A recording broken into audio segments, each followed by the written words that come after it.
यही आज की हमारी चर्चा का सार है। उत्तर प्रदेश पुलिस में सब इंस्पेक्टर या एएसआई बनने का सपना देखने वाले हर उम्मीदवार के लिए मूल विधि सिर्फ सिलेबस का एक हिस्सा नहीं है, ये तो नौकरी का आधार है। अगर आप पिछले पेपर्स को देखें तो मोटर वाहन अधिनियम के बढ़े हुए जुर्माने या फिर घरेलू हिंसा अधिनियम की धाराओं से सीधे सीधे सवाल पूछे गए हैं। अच्छा। हाँ, तो इसका मतलब साफ है कि अब सतही जानकारी से काम नहीं चलने वाला। बिल्कुल। तो आज हम उन्हीं कानूनी किताबों के सबसे जरूरी पन्ने पलटेंगे। हमारी चर्चा खास तौर पर यूपीएसआई और एएसआई परीक्षा के सिलेबस पर ही केंद्रित रहेगी और हम 4 प्रमुख कानूनी ढांचों को समझने की कोशिश करेंगे। मोटर वाहन अधिनियम 2019, घरेलू हिंसा से महिलाओं का संरक्षण अधिनियम 2005, पर्यावरण से जुड़े कानून और सबसे जरूरी भारतीय नागरिक सुरक्षा संहिता यानी BNSS 2023। हाँ, जिसके तहत पुलिस को उसकी शक्तियां मिलती हैं। हमारा मकसद सिर्फ धाराओं को रटना नहीं होगा, बल्कि हम उनके पीछे की सोच को समझेंगे ताकि परीक्षा में अगर कोई घुमावदार सवाल भी आए तो आप उसके लिए तैयार हों। तो चलिए उस सब इंस्पेक्टर की दिनचर्या के पहले केस से ही शुरू करते हैं। सड़क पर हुआ एक अपराध। 2019 में मोटर वाहन अधिनियम में बहुत बड़े बदलाव हुए। इनका मुख्य उद्देश्य सिर्फ जुर्माना बढ़ाना था या इसके पीछे कोई बड़ी सोच थी? ये बहुत अच्छा सवाल है। देखिए, आमतौर पर लगता तो यही है कि सिर्फ जुर्माना बढ़ाया गया, लेकिन इसका असली मकसद सड़क सुरक्षा को लेकर हमारे नजरिए में एक बुनियादी बदलाव लाना था। इसे सिर्फ एक दंडात्मक कानून से हटाकर एक, आप कह सकते हैं, निवारक यानी प्रिवेंटिव कानून बनाने की कोशिश की गई। परीक्षा के लिहाज से इसके 5 सबसे महत्वपूर्ण बिंदु हैं। अच्छा, तो सबसे पहला और सबसे चर्चित बदलाव तो यकीनन जुर्माने से जुड़ा होगा। हाँ, बिल्कुल। पहला बिंदु है कड़े दंड और जुर्माना। तेज गति, नशे में ड्राइविंग या मान लीजिए बिना लाइसेंस या हेलमेट के गाड़ी चलाना, इन सब पर जुर्माने की राशि कई गुना बढ़ा दी गई है। इसके पीछे का सिद्धांत डेटरेंस का है, मतलब दंड इतना कठोर हो कि लोग नियम तोड़ने से डरें।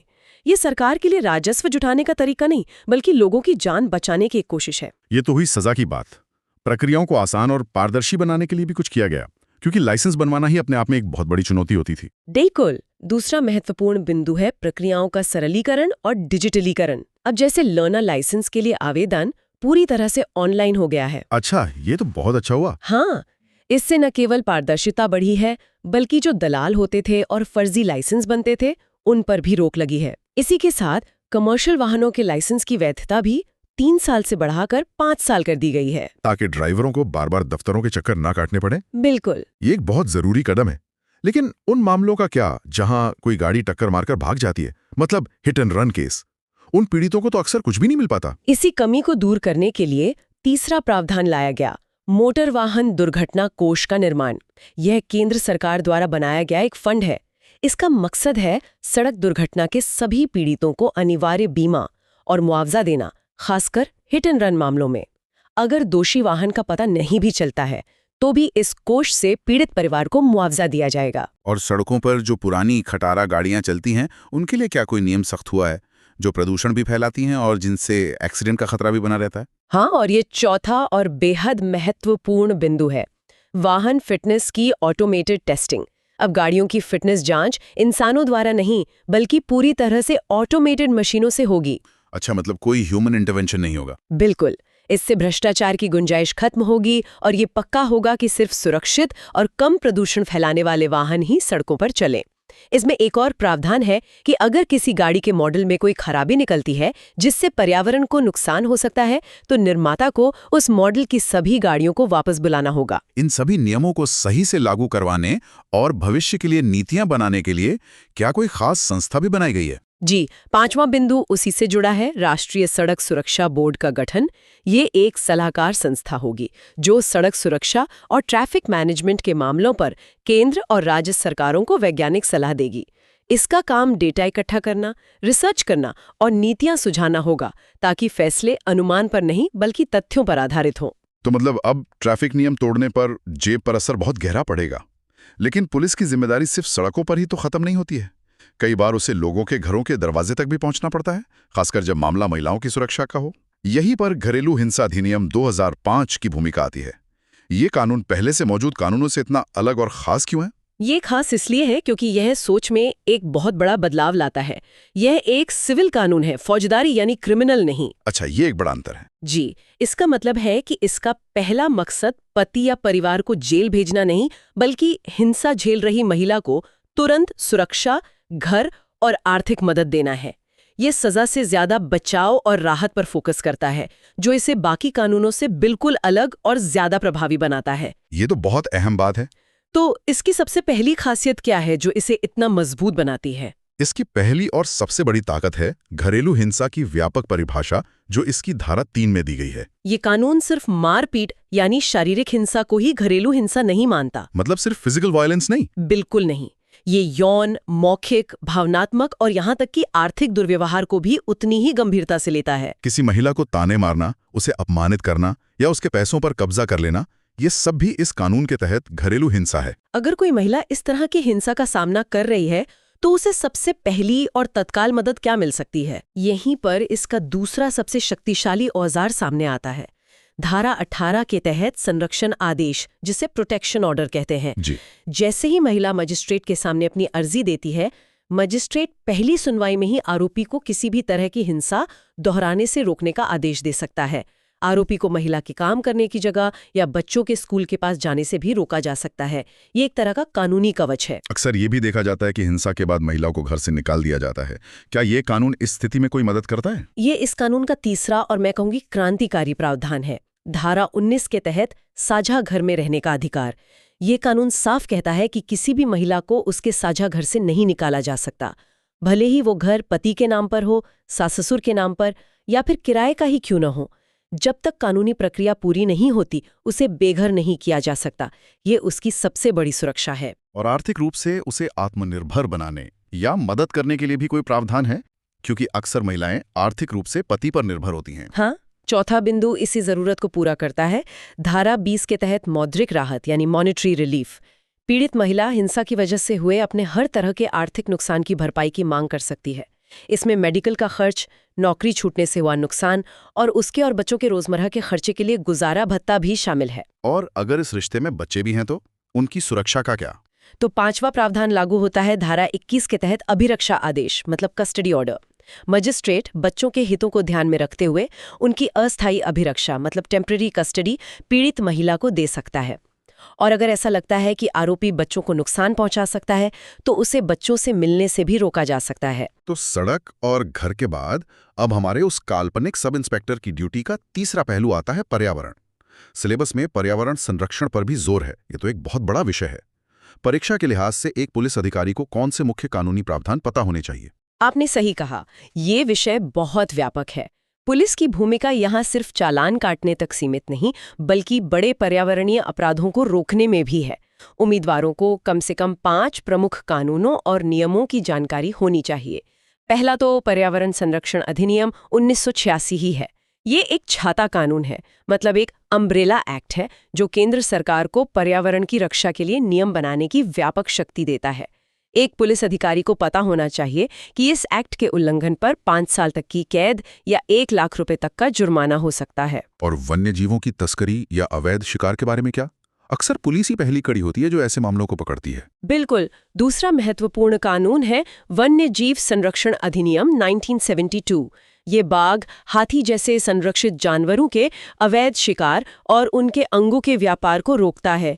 एक पुलिस अधिकारी को, खासकर अगर उसकी पोस्टिंग किसी नेशनल पार्क या जंगल के पास है, तो इस कानून की धाराओं और वन विभाग के साथ मिलकर कैसे काम करना है, इसकी जानकारी होनी ही चाहिए।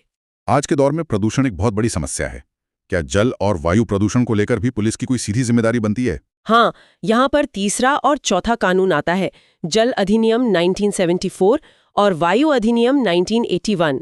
अगर कोई फैक्ट्री अवैध रूप से किसी नदी में जहरीला कचरा डाल रही है या हवा में तय सीमा से ज्यादा धुआं छोड़ रही है, तो पुलिस प्रदूषण नियंत्रण बोर्ड के अधिकारियों के साथ मिलकर उस फैक्ट्री पर कार्रवाई कर सकती है, उसे बंद भी करवा सकती है। और आज के डिजिटल युग में एक नई तरह का कचरा भी तो है, ई कचरा। पुराने मोबाइल, लैपटॉप, क्या इसके बारे में भी कोई नियम है? हाँ, और ये 5वां महत्वपूर्ण बिंदु है ई कचरा प्रबंधन नियम 2016। ये बहुतों को नहीं पता होगा, लेकिन पुराने इलेक्ट्रॉनिक सामान को गलत तरीके से ठिकाने लगाना एक पर्यावरणीय अपराध है। एक पुलिस अधिकारी को पता होना चाहिए कि अगर कोई कबाड़ी या कंपनी बिना ऑथराइजेशन के खतरनाक ई कचरे को पिघला रहा है तो ये नियमों का उल्लंघन है और इसमें कार्रवाई की जा सकती है। अच्छा, यहाँ पर एक बहुत दिलचस्प बात सामने आती है। अब आते हैं उस कानून पर जो इन सभी जिम्मेदारियों को निभाने के लिए एक पुलिस अधिकारी को शक्ति और प्रक्रिया दोनों देता है। पुराने सीआरपीसी की जगह अब भारतीय नागरिक सुरक्षा संहिता यानी बीएनएसएस आ गई है। एक भावी दरोगा के लिए इसके कौन से 10 प्रावधान सबसे ज्यादा जरूरी हैं? ये तो पुलिस अधिकारी के काम की गीता है, समझिए। इसके बिना उसका कोई भी काम कानूनी नहीं माना जाएगा। यहाँ 10 सबसे महत्वपूर्ण प्रावधान हैं जो हर उम्मीदवार की जुबान पर होने चाहिए। सबसे पहला है बीएनएसएस की धारा 30, वरिष्ठ पुलिस अधिकारियों की शक्तियां। ये बहुत सरल लेकिन महत्वपूर्ण है। ये कहती है कि एक वरिष्ठ पुलिस अधिकारी जैसे एसपी या डीआईजी अपने पूरे जिले में वही शक्तियां रखता है जो एक थाना प्रभारी यानी एसएचओ अपने थाने के इलाके में रखता है। और पुलिस की सबसे बुनियादी शक्ति मतलब गिरफ्तारी, उसके बारे में सबसे अहम धारा कौन सी है? वो है बीएनएसएस की धारा 35, जो बिना वारंट गिरफ्तारी की शक्ति देती है। ये पुलिस को शक्ति देती है कि अगर कोई व्यक्ति उसकी मौजूदगी में कोई संज्ञेय मतलब कॉग्निजेबल अपराध करता है या उस पर ऐसा करने का पुख्ता शक हो तो उसे बिना मजिस्ट्रेट के आदेश के गिरफ्तार किया जा सकता है। लेकिन इस शक्ति का दुरुपयोग भी तो हो सकता है। क्या गिरफ्तारी के तरीके को लेकर कोई नियम कानून है? बिल्कुल, और इसी के लिए है बीएनएसएस की धारा 36, जिसमें गिरफ्तारी की प्रक्रिया बताई गई है।